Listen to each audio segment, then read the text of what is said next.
ನಮಸ್ಕಾರ ನನ್ನ YouTube family. ನೀವೆಲ್ಲರೂ ಆರೋಗ್ಯವಾಗಿದ್ದೀರಾ ಅಂದ್ಕೊಂಡು ಇವತ್ತೊಂದು ಹೊಸ ರೆಸಿಪಿಯೊಂದಿಗೆ ಬಂದಿದ್ದೀನಿ. ಹೊಸ ರೆಸಿಪಿ ಅಂದರೆ ನಾನು ಹುಳಿ ಒಳಗಿನ ಚಪಾತಿ ಅದನ್ನು ಯಾವ ರೀತಿ ಮಾಡಿದ್ದೀನಿ, ಹೆಂಗೆ ಮಾಡೀನಿ ಅದನ್ನೆಲ್ಲ ನಿಮ್ಗೆ ಈಸಿಯಾಗಿ ಮಾಡಿಕೊಡೋದನ್ನು ತೋರಿಸ್ಕೊಡ್ತೀನಿ. ಬರ್ರಿ. ಈಗ ನೋಡಿರಿ, ಹುಣಸೆಹಣ್ಣು ಫಸ್ಟ್ ನೆನೆ ಹಾಕಿದೆ, ಕಡಲೆಕಾಳು ಇತ್ತು ಅದನ್ನು ತೊಗೊಂಡಿದ್ದೀನಿ, ವೆಜಿಟೇಬಲ್ಸ್ ತೊಗೊಂಡಿದ್ದೀನಿ, ಮನೆಯಲ್ಲಿ ಯಾವುದಿರುತ್ತೋ ಅದನ್ನು ವೆಜಿಟೇಬಲ್ಸ್ ತೊಗೊಂಡಿದ್ದೀನಿ. ಸೌತೆಕಾಯಿ, ಫ್ಲವರು, ಗಜ್ರಿ, ಆಮೇಲೆ ಕೋಸು ತೊಗೊಂಡಿದ್ದೀನಿ. ನೀವು ಬೇಕಾದ್ರೆ ಉಳ್ಳಾಗಡ್ಡಿ ಕೂಡ ತೊಗೋಬೋದು ಅದಕ್ಕೆ. ಈಗ ಒಗ್ಗರಣೆ ಹಾಕ್ತಿದ್ದೀನಿ. ನನ್ನ ಹತ್ರ ಯಾವಾಗಲೂ ಒಗ್ಗರಣೆ ರೆಡಿ ಇರುತ್ತಲ್ಲ, ಅದನ್ನೇ ಹಾಕಿದ್ದೀನಿ. ಒಂದು 2 ಸ್ಪೂನಷ್ಟು ಒಗ್ಗರಣೆ ಹಾಕಿದ್ದೀನಿ. ಈಗ ಅದಕ್ಕೆ ಒಂದು ಸ್ವಲ್ಪ ಕಡಲೆ ಹಾಕಿದೆ, ಒಂದು ಮುಷ್ಟಿಯಷ್ಟು ಕಡಲೆ ಹಾಕ್ಲಿಕ್ಕತ್ತೀನಿ. ಅದನ್ನು ಒಮ್ಮೆ ತಾಳಿಸ್ಕೊಂಬಿಡೋಣ. ನಾವು ಯಾವುದೇ ಪಲ್ಯ ಹಾಕಲಿ ಅದನ್ನು ಎಣ್ಣೆ ಒಳಗೆ ಕೈ ಆಡಿಸ್ಕೋಬೇಕು, ತಾಳಿಸ್ಕೋಬೇಕು, ಅಂದರೆ ಟೇಸ್ಟ್ ನಿಮ್ಗೆ ಚಲೋ ಕೊಡ್ತದೆ. ಈಗ ಅದೊಂದು 2 ನಿಮಿಷ ಆದಮೇಲೆ ಅದರಲ್ಲಿ ಒಂದೊಂದೇ ಪಲ್ಯ ಹಾಕೋ ತೊಗೋಣಂತ. ಫಸ್ಟ್ ಕ್ಯಾಬೇಜ್ ಹಾಕ್ತೀನಿ, ಆಮೇಲೆ ಕೋಸು ಹಾಕಿದೆ, ಫ್ಲವರ್ ಹಾಕಿದೆ. ಫ್ಲವರ್ ಚೆನ್ನಾಗಿ ತೊಳೆದು ಮಾಡಿ ಬಿಡಿಸಿ ಇಟ್ಕೊಂಡೇನೆ.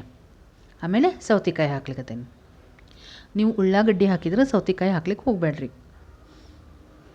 ಈಗ ನೋಡಿರಿ, ಚೆನ್ನಾಗಿ ಈ ರೀತಿ ಕೈ ಆಡಿಸ್ಕೊಂಬಿಡೋಣಂತ. ಎಣ್ಣೆ ಒಳಗೆ 1-2 ನಿಮಿಷ ತಾಳಿಸ್ಬೇಕು, ಅಂದಾಗ ನಿಮಗೆ ಪಲ್ಯ ಟೇಸ್ಟು ಚಲೋ ಕೊಡ್ತದೆ. ಈಗ ಮುಚ್ಚಿಟ್ಬಿಡೋಣಂತ. 1-2 ನಿಮಿಷ ಎಣ್ಣೆ ಒಳಗೆ ಆಗಲಿ ಅಂಥೇಳಿ ಬಿಟ್ಬಿಟ್ಟಿದ್ದೆ, ಮುಚ್ಚಿಟ್ಟೇನಿ. ಈಗ ತೆಗೆದ್ಮೇಲೆ ಒಂದು ಸ್ವಲ್ಪ ಈ ರೀತಿ ಕೈ ಆಡಿಸ್ಕೊಂಡೆ. ಈಗ ಟೊಮೆಟೊ ಏನು ಹೆಚ್ಚಿಟ್ಕೊಂಡೇನಲ್ಲ ಅದನ್ನು ಹಾಕ್ತಿದ್ದೀನಿ. ಟೊಮೆಟೊ ಫ್ಲೇವರ್ ಚೆನ್ನಾಗಿರ್ತದೆ, ಹಾಗಂತ ಹಾಕಿದೆ. ರುಚಿಗೆ ತಕ್ಕಷ್ಟು ಉಪ್ಪು, ಅಂದ್ರೆ ಈ ಪಲ್ಯಕಾಯಿ ಎಷ್ಟು ಬೇಕೋ ಅಷ್ಟು ನೋಡಿ ಉಪ್ಪು ಹಾಕ್ತಿದ್ದೀನಿ. ಆಮೇಲೆ ಮತ್ತೆ ಒಂದು ಸ್ವಲ್ಪ ಉಪ್ಪು ಹಾಕ್ತೀನಿ. ಈಗ ನೋಡಿರಿ, ನೀರು ಹಾಕಿದ್ದೆ ಒಂದು ಸ್ವಲ್ಪ, ಅದು ಬೇಯಲಿ ಅಂಥೇಳಿ.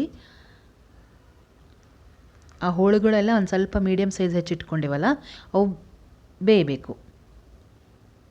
ಅರ್ಧದಷ್ಟಾದರೂ ಒಂದು ಸ್ವಲ್ಪ ಬೇಯಬೇಕು. ಈಗ ನಾನು ಬೇಳೆ ಬೇಯಿಸಿ ರೆಡಿ ಇಟ್ಕೊಂಡೇನೆ. ತೊಗರಿ ಬೇಳೆ ಬೇಯಿಸಿ ರೆಡಿ ಮಾಡಿ ಇಟ್ಕೊಂಡೇನೆ. ಈಗಿದು ಚೆಂದಾಗಿ ಕುದಿಲಿಗತ್ತದ. ಪಲ್ಯ ಏನು ನಾನು ತಾಳಿಸಿ ನೀರು ಹಾಕಿಟ್ಟಿದ್ನಲ್ಲ ಅದು ಚೆನ್ನಾಗಿ ಕುದಿಲಿಗತ್ತದ.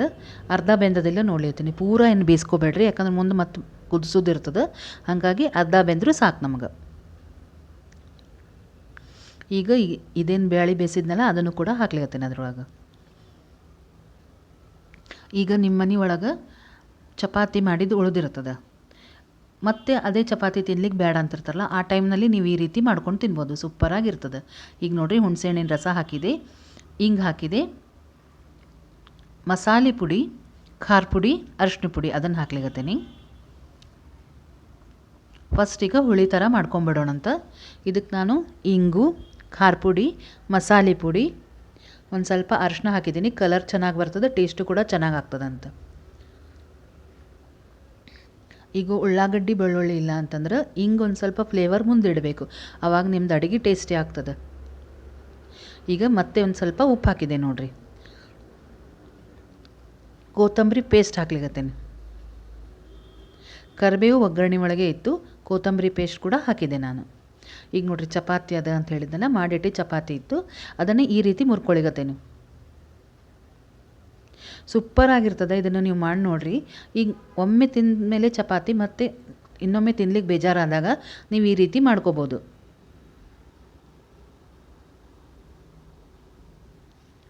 ಇದನ್ನು ಭಾಳ ಸಣ್ಣ ಏನು ಮುರಿಯೋದು ಬೇಡ, ಮೀಡಿಯಮ್ ಸೈಜೇ ಮುರಿದಿಟ್ಕೊಳ್ಳೋದು. ಈಗ ನೋಡಿರಿ, ನಾನು ಇಷ್ಟು ಮುರಿದು ರೆಡಿ ಮಾಡಿ ಇಟ್ಕೊಳ್ಳೋದ್ರಾಗ ಹುಳಿ ಆಗಿತ್ತು, ಚೆನ್ನಾಗಿ ಕುದಿಲಿಕತ್ತಿತ್ತು. ನಾನೀಗೊಂದು ಸ್ವಲ್ಪ ಹುಳಿ ತೆಗೆದಿಟ್ಕೊಂಡೆ, ಒಂದು ಅರ್ಧದಕ್ಕಿಂತ ಸ್ವಲ್ಪ ಕಮ್ಮಿ ಹುಳಿ ತೆಗೆದಿಟ್ಕೊತಿದ್ದೀನಿ. ಯಾಕೆ ಹಂಗೆ ತೆಗೆದಿಟ್ಕೊಂಡೆ ಅಂಥೇಳಿ ನೀವು ವೀಡಿಯೋ ಒಳಗೆ ನೋಡಿರಿ, ಗೊತ್ತಾಗ್ತದೆ ನಿಮ್ಗೆ. ಫುಲ್ ವೀಡಿಯೋ ನೋಡಿದರೆ ನಿಮ್ಗೆ ಗೊತ್ತಾಗ್ಬಿಡ್ತದೆ ನಾನು ಅದಕ್ಕೆ ಫಸ್ಟ್ ಈ ರೀತಿ ಹುಳಿ ತೆಗೆದಿಟ್ಕೊಂಡೆ ಅಂತ. ಈಗ ಅದೇನು ಚಪಾತಿ ನಾನು ಕಟ್ ಮಾಡಿ ಇಟ್ಕೊಂಡೇನಲ್ಲ, ಕೈಲೇ ಮುರಿದಿಟ್ಕೊಂಡೇನಿ, ಅದನ್ನು ಹಾಕಿ ಚೆನ್ನಾಗಿ ಕೈ ಆಡಿಸ್ಲಿಕ್ಕತ್ತೇನೆ. ಈ ರೆಸಿಪಿ ಏನದಲ್ಲ, ಬಿಸಿ ಇದ್ದಾಗೂ ಅಷ್ಟೇ ಟೇಸ್ಟಿಯಾಗಿರ್ತದೆ, ಆರಿದ ಮೇಲೆ ಕೂಡ ಸೂಪರಾಗಿ ಟೇಸ್ಟಿಯಾಗೇ ಇರ್ತದೆ. ಇದು ಎಲ್ಲರೂ ಇಷ್ಟಪಟ್ಟು ತಿನ್ನುವಂಥದ್ದು ರೆಸಿಪಿ. ಇದು ಮಾಡಿ ನೋಡಿರಿ. ನೀವು ಕಮೆಂಟ್ನಲ್ಲಿ ಬರೀರಿ ನನಗೆ, ನೀವು ಮಾಡಿದ್ರೆ ನಿಮ್ದು ಹೆಂಗಾಗಿತ್ತು, ಎಲ್ಲರಿಗೂ ಮನೆಯೊಳಗೆ ಲೈಕ್ ಆತ ಅನ್ನೋದು ನನಗೆ ಕಮೆಂಟ್ನಾಗ ಹೇಳ್ರಿ. ಈಗ ನೋಡಿರಿ, 1-2 ನಿಮಿಷ ಬಿಟ್ಬಿಟ್ಟೆ ಅದನ್ನು. ಮಸಾಲೆ ಎಲ್ಲ ಚಪಾತಿ ಒಳಗೆ ಸೇರ್ಕೊಳ್ಳಿ ಅಂಥೇಳಿ 1-2 ನಿಮಿಷ ಬಿಟ್ಟಿದ್ದೆ. ಮತ್ತೊಂದು ಸ್ವಲ್ಪ ಕೈ ಆಡಿಸಿದೆ. ಏನಿದ್ರು ಇದು ಸ್ಟೀಲ್ ಬುಟ್ಟಿ ಇರ್ತದೆ, ಹೀಗಾಗಿ ಒಂದೆರಡು ಸಲ ಕೈ ಆಡಿಸ್ಬೇಕಾಗ್ತದೆ. ಮುಂದೆ ಮುಚ್ಚಿಟ್ಬಿಡ್ರಿ ಇದನ್ನು ಆಫ್ ಮಾಡಿ. ಈಗ ನೋಡಿರಿ ನಾನು ಸರ್ವ್ ಮಾಡ್ತಿದ್ದೀನಿ, ಬಡಿಸ್ಲಿಕ್ಕತ್ತೇನೆ. ಈಗ ಫಸ್ಟ್ ಅದೇ ನಾನು ಹುಳಿ ಒಳಗಿನ ಚಪಾತಿ ಮಾಡೇನಲ್ಲ ಅದನ್ನು ಹಾಕಿದೆ. ಅದ್ರ ಮೇಲೆ ಆ ಹುಳಿ ಏನು ತೆಗೆದಿಟ್ಟಿದ್ನಲ್ಲ ಅದನ್ನು ಹಾಕೇನೆ ಮೇಲೊಂದು ಸ್ವಲ್ಪ. ಅದ್ರ ಮೇಲೆ ಒಂದು ಸ್ವಲ್ಪ ತುಪ್ಪ ಹಾಕಿದೆ, ಉಪ್ಪು, ಹಚ್ಚಿ ಮೆಣಸಿನ್ಕಾಯಿ ಹಾಕಿದೆ, ಒಂದಿಷ್ಟು ಹಪ್ಪಳ ಇಟ್ಟೆ. ಸೂಪರಾಗಿರುವಂಥ ಹುಳಿ ಒಳಗಿನ ಚಪಾತಿ ರೆಡಿ ಆಯಿತು. Thank you so much. ನನ್ನ ವಿಡಿಯೋನ ಲೈಕ್ ಮಾಡಿರಿ, ಶೇರ್ ಮಾಡಿರಿ ಆ್ಯಂಡ್ ಸಬ್ಸ್ಕ್ರೈಬ್ ಮಾಡ್ತಿದ್ದೀರಾ. Thank you so much. ಇದೇ ರೀತಿ ನೀವು ಕಮೆಂಟ್ ಕೂಡ ಬರಿತಾ ಇರಿ, ನನಗೆ ಖುಷಿ ಆಗ್ತದೆ ಮತ್ತು ಸ್ಫೂರ್ತಿ ಸಿಗ್ತದೆ ಮತ್ತು ಹೊಸ ಹೊಸ ವೀಡಿಯೋ ಮಾಡಬೇಕಂತ. ಈಗ ಚಪಾತಿ ಹಿಂದಿನ ದಿವಸ ಉಳಿದಿರ್ತದಲ್ಲ ಅದನ್ನು ಕೂಡ ನೀವು ಮುಂಜಾನೆ ಈ ರೀತಿ ಮಾಡಿಕೊಂಡು ತಿನ್ಬೋದು. ಸೂಪರಾಗಿ ಮತ್ತು ಟೇಸ್ಟಿಯಾಗಿರುವಂಥ ಚಪಾತಿ ಒಳಗಿನ ಹುಳಿ ನಿಮ್ಗೆ ಹೆಂಗೆ ಅನಿಸ್ತು ಅಂತ ಹೇಳಿ ನನಗೆ ಹೇಳಿರಿ. ಬಾಯ್.